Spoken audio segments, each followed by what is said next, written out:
Karen Watts, of Britain's Royal Armouries, has studied the French army of the early 15th century. The French have got a totally different attitude with regard to this oncoming battle that they know is going to happen. They think they're going to a party. They think they're going to a grand tournament.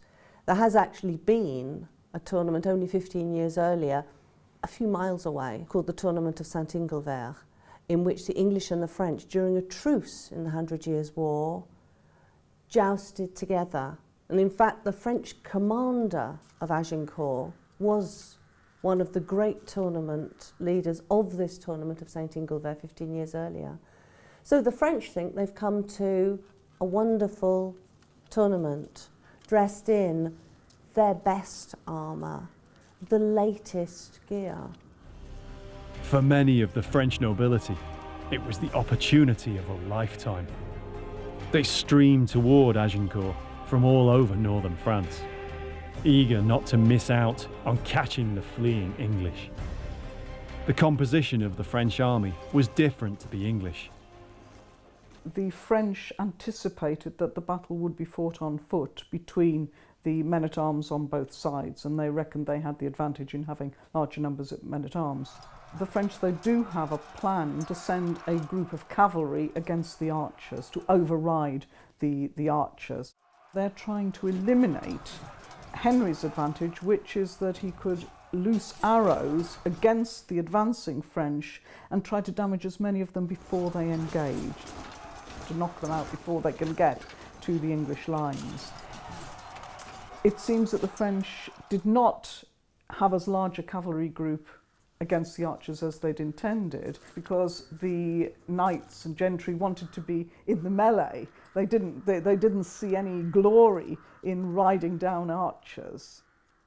They're expecting a glorious amount of hand-to-hand combat with the opposing English army, and above all hoping to have hand-to-hand combat with the English nobility and above all the English king. But this was unlike any tournament the French noblemen had experienced. In less than an hour or two, the flower of French chivalry is decimated. This comes as an utter shock and a surprise. Their own brothers, their fathers, are dying before them. Earls, dukes, counts are all falling. And at this point, they're still trying to pretend that they are noble and chivalrous. And you find a number of the high nobility offering their gauntlets as surrender, because they're expecting to be captured. If they surrender, they'll be captured, they'll be ransomed, they'll be all right. They're in no great danger. They're not going to actually die, not if they give themselves up.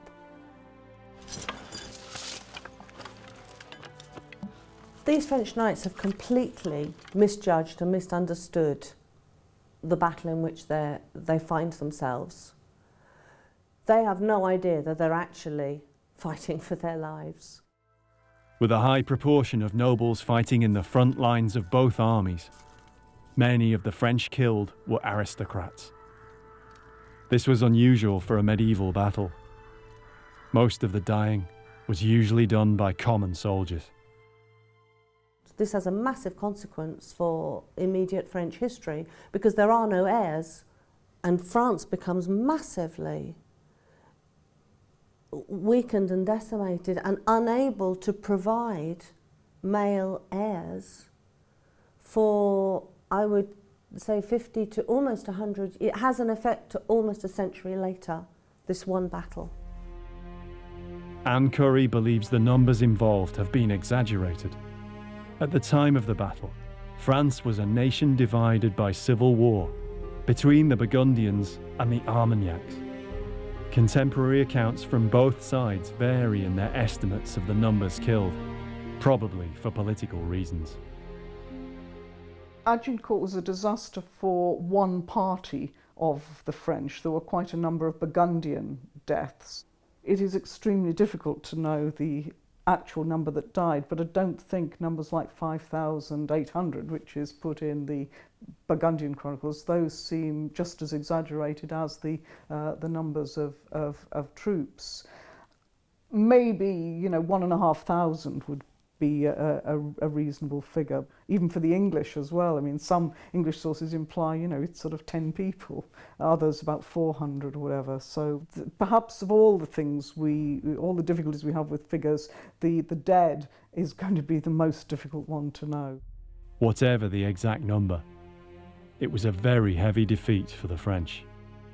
King Henry himself claimed God must have been with the English that day to punish the French. Churches and cathedrals across England bear tomb effigies and memorials to the veterans of Agincourt. In France, there are relatively few.